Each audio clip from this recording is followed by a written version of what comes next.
مشاهدي الأفاضل، السلام عليكم ورحمة الله تعالى وبركاته. أحييكم وأقدم نشرة أخبار المساء والمسهل بالعناوين.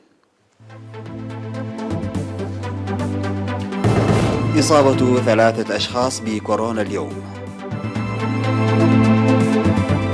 خدمات مرضية للجرارات الحكومية في إقليم القاشبركة.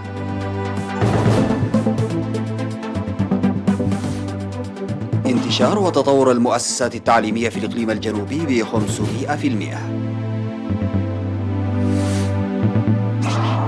الجيش الإسرائيلي يستهدف مجموعة مسلحة بمحاذاة الحدود مع سوريا.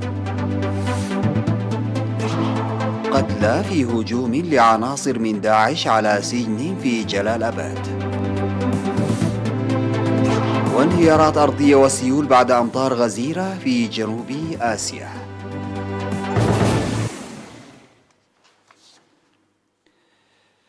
مرحبا بكم مرة أخرى. أعلنت وزارة الصحة اكتشاف إصابة 3 مواطنين بفيروس كورونا بالفحوصات المخبرية التي أجريت اليوم 3 أغسطس للمتواجدين في مركز العزل في منطقة سرحة بالإقليم الجنوبي. وقد عاد جميع المصابين في الأسابيع الماضية من إثيوبيا بطريقة غير نظامية.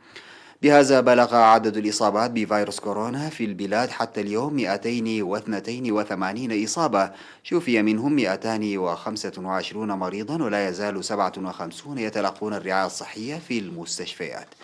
وزارة الصحة 3 أغسطس 2020.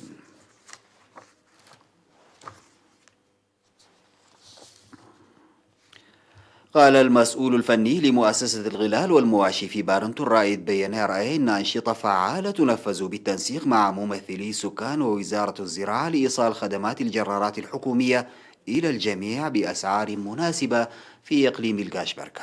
وأوضح في مقابلة مع وكالة الأنباء الإريترية أن الحكومة خصصت الجرارات في مختلف مناطق الإقليم لتمكين المزارعين خاصة المحتاجين منهم من حراثة أراضيهم الزراعية. وذكر بأن الأمطار بدأت مبكرا في مناطق محدودة في ملقا وشنبقة وعلي القاش، ونفذت الجرارات عملها في هذه المناطق، لكن الأمطار تأخرت وبدأت الهطول في الأسبوع الثالث من شهر يوليو في أغلب المناطق، لذلك أتت طلبات الجرارات في آن واحد، ويجري العمل لمواجهة التحدي بتوزيع الجرارات لجميع المناطق.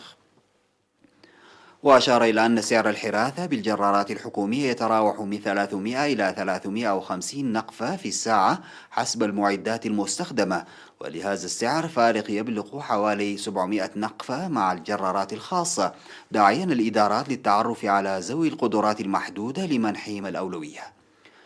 وأكد على استمرار الدعم الفني من مؤسسة المواشي والغلال للمزارعين للدفع بالعملية الزراعية.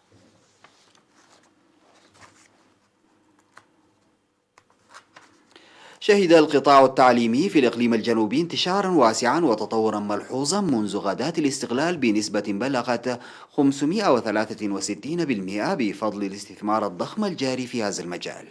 وأفادت تقارير فرع التعليم في الإقليم الجنوبي بأن عدد المدارس في بداية الاستقلال كان في كافة أرجاء الإقليم 15 روضة للأطفال و61 مدرسة ابتدائية و19 مدرسة متوسطة و6 مدارس ثانوية. وقد وصلت رياض الأطفال في الوقت الحالي إلى 179 روضة، والابتدائية 265 مدرسة، والمتوسطة إلى 96، والثانوية إلى 29 مدرسة.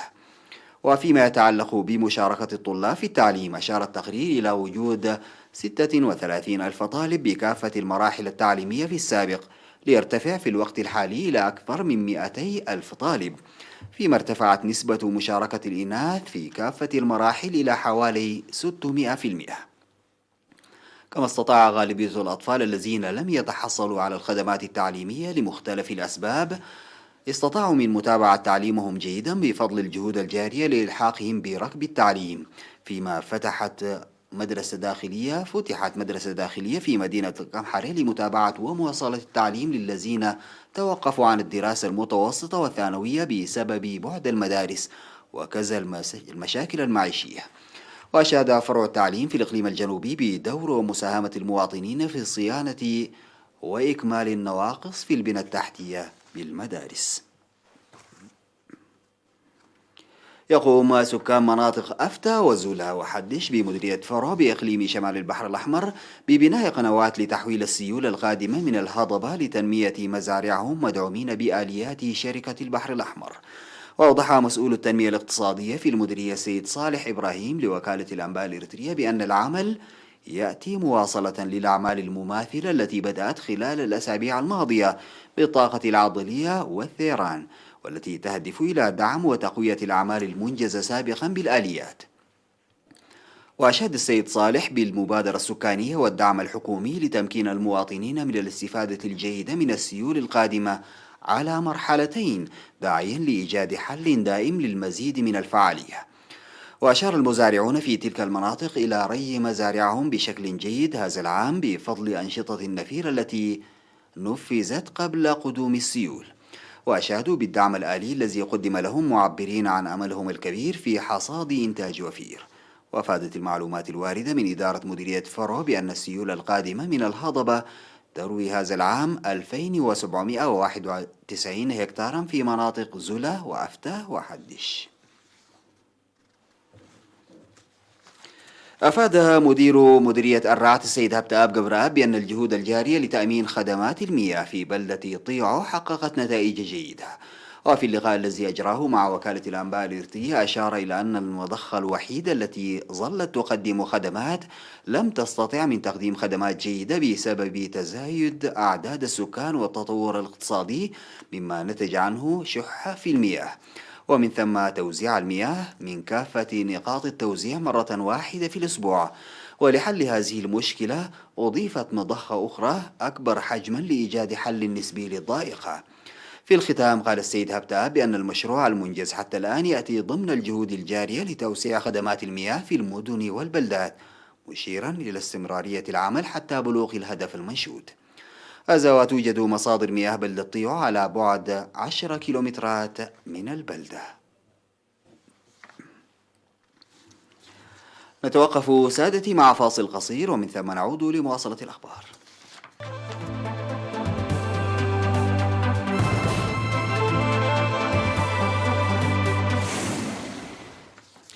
قال الجيش الإسرائيلي أنه استهدف مجموعة مؤلفة من 4 أفراد زرعت متفجرات بمحاذاة السياج الحدودي مع سوريا في مرتفعات الجولان. وقال الجيش إن جنودا رصدوا تلك المجموعة قرب موقع حدودي خلال الليل، وقاموا بدعم جوي بإطلاق النار في آن واحد تجاه الفرقة المؤلفة من 4 أشخاص، وتم تحديد وقوع إصابة ولم يصب أي إسرائيلي. وقال متحدث باسم الجيش الإسرائيلي إن من السابق لأوانه تحديد ما إذا كانت تلك المجموعة تنتمي لأي تنظيم، لكن إسرائيل حملت النظام السوري المسؤولية. وتزايدت التوترات في الأسابيع الأخيرة على امتداد الحدود الإسرائيلية السورية بعد مقتل مقاتل من جماعة حزب الله اللبنانية الشيعية المدعومة من إيران في ضربة إسرائيلية على ما يبدو على أطراف دمشق. وعززت إسرائيل بعد ذلك قواتها على حدودها الشمالية المجاورة للبنان وسوريا. قتل 20 شخصا على الأقل بينهم مدنيون وسجناء في معارك بين قوات الأمن ومسلحين شاركوا في عملية اقتحام سجن في أفغانستان تبناها تنظيم الدولة الإسلامية وفق ما أفاد مسؤولون. ولا يزال القتال مستمرا بعد يوم على اقتحام المسلحين السجن في مدينة جلال آباد شرقي البلاد. وأفاد المتحدث باسم مستشفى ولاية ننجرهار زاهر عادل أن 20 شخصا قتلوا حتى الآن بينهم عناصر أمن، محذرا من أنه يتوقع أن ترتفع الحصيلة إذ أن حالات أكثر من 40 مصابا حرجة. وخرق الهجوم الهدوء النسبي الذي شهدته البلاد بفضل وقف إطلاق النار الذي تم الاتفاق عليه بين طالبان وقوات الحكومة الأفغانية تزامنا مع عطلة عيد الأضحى. وانتهت الهدنة ومدتها 3 بينما أعربت كابول عن أملها في إمكانية تمديدها. وأعلن تنظيم الدولة الإسلامية عبر وكالة أعماق التابعة له مسؤوليته عن العملية. تسببت أمطار غزيرة هطلت على نيبال في انهيارين أرضيين أسفرا عن مقتل 8 عمال في موقع بناء و2 من أسرة واحدة، ليرتفع إجمالي عدد ضحايا السيول والانهيارات الأرضية إلى 177 منذ أواخر مايو. وفي أماكن أخرى من جنوب آسيا جلب موسم الأمطار هذا العام المزيد من البؤس، فأودى بحياة 135 شخصا على الأقل في بنغلاديش منذ أواخر يونيو، في أطول موسم سيول تشهده البلاد منذ أكثر من 20 عاما، في حين قتلت السيول نحو 120 شخصا وشردت الملايين في ولايتي آسام وبيهار في الهند. وقال موراري واستي المسؤول الحكومي في نيبال إن العمال كانوا نائمين في مأوى بسقف من الصفيح قرب العاصمة كاتماندو عندما وقع الانهيار الأرضي. وقال مسؤولون إن مملكة بوتان على جبال الهيمالايا تضررت كذلك من السيول، حيث لقي 4 جنود حتفهم أثناء محاولة إنقاذ قرويين حاصرتهم السيول.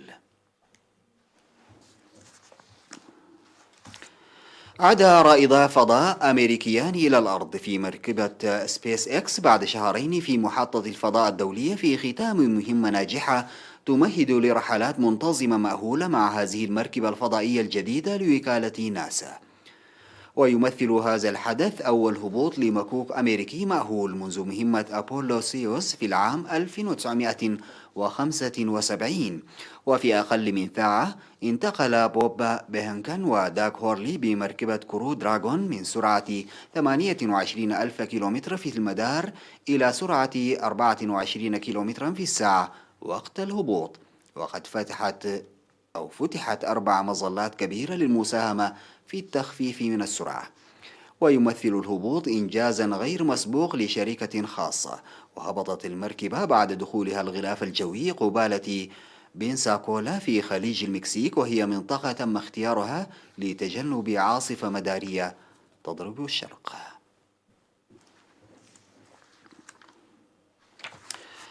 انتهت نشرة أخبار المساء، قدمتها لحضراتكم من الفضائية الإريترية. شكرا لمتابعتكم، والسلام عليكم ورحمة الله تعالى وبركاته.